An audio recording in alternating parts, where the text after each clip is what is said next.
Hello again, welcome to Uncle Geoff's Easy Peasy English. Today, the little word yet.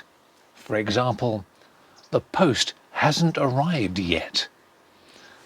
Perhaps it will later, it probably will later, but at this moment, at the time of speaking, the post hasn't arrived.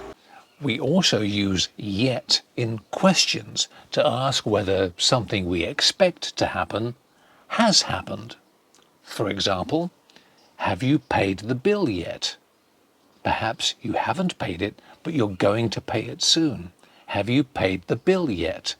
And remember, we usually put yet at the end of a statement or question. Have you paid the bill yet? They haven't replied to my letter yet.